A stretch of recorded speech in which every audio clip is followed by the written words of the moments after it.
பேரன்புக்குரிய தமிழக பெருமக்களே,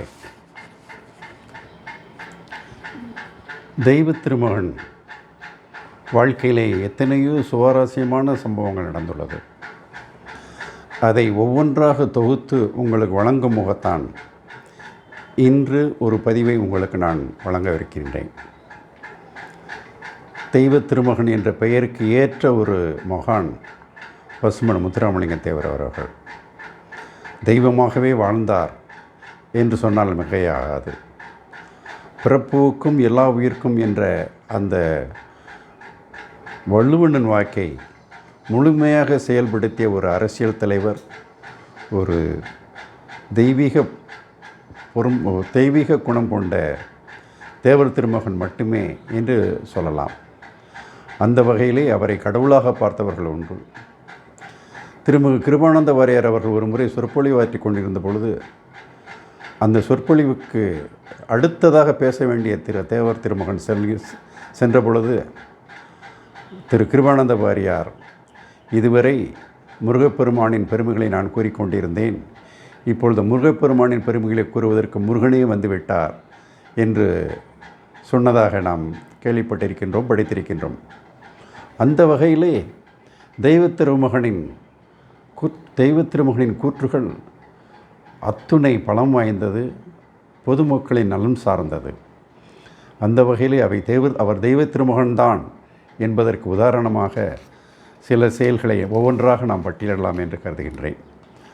1937ஆம் ஆண்டு கேரள நொச்சியூரில் ஒரு ஆசிரமத்தில் பராசக்தி என்ற பெயரில் தேவர் திருமகன் உரையாற்றுகிறார். ஏறத்தாழ 3 மணி நேரம் உரையாற்றிவிட்டு மறுநாள் காலை அவர் புறப்படுவதற்கு தயாராக இருக்கின்ற பொழுது தியாகராஜ பாகவதர் அவர்கள் தேவரை சந்திப்பதற்காக வருகின்றார்.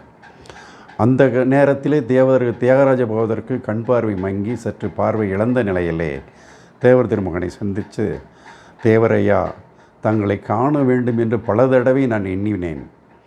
இப்பொழுதுதான் அந்த பாக்கியம் எனக்கு கிடைத்திருக்கிறது. நான் ஒரு முருகன் பாட்டை பாடப்போகிறேன், தாங்கள் அவசியம் எனது பாட்டை நீங்கள் கேட்க வேண்டும் என்று கூறிய பொழுது தேவர் திருமகன், ஐயா, எனக்கு பயண அவசரமாக உள்ளதால் பாட்டை இருந்து கேட்க முடியாத சூழ்நிலையில் இருக்கின்றேன். இன்னொரு சந்தர்ப்பத்தில் கிடைத்தால் உங்களில் பாட்டை நான் கேட்கிறேன் என்றார். பாகவதரோ மனம் வருந்தி, பெரிய பெரிய தலைவர்களெல்லாம் என் பாட்டை கேட்க என்னை பாடச் சொல்லி கேட்டு நான் மறுத்த காலம் உண்டு. இப்பொழுது நானே தங்களிடம் பாடுகிறேன் என்று வழியை கேட்டும் மறுக்கின்றீர்கள். என்னுடைய காலக்கொடுமை, இப்படிப்பட்ட நிலைமையில் நான் இருக்கின்றேன் என்று வருந்துவதை கேட்ட தேவர் அவர்கள் மனம் மாறி பயணத்தை ரத்து செய்துவிட்டு பாகவதரை பாடச் சொன்னார். பாகவதர் பாடி முடித்துவிட்டு, முருகன் மீது பாடினேன், அதுவும் நடமாடும் முருகன் முன்னாலே பாடினேன், என் ஜென்மம் சாபல்யம் அடைந்து என்று மகிழ்ச்சி அடைந்தாராம்.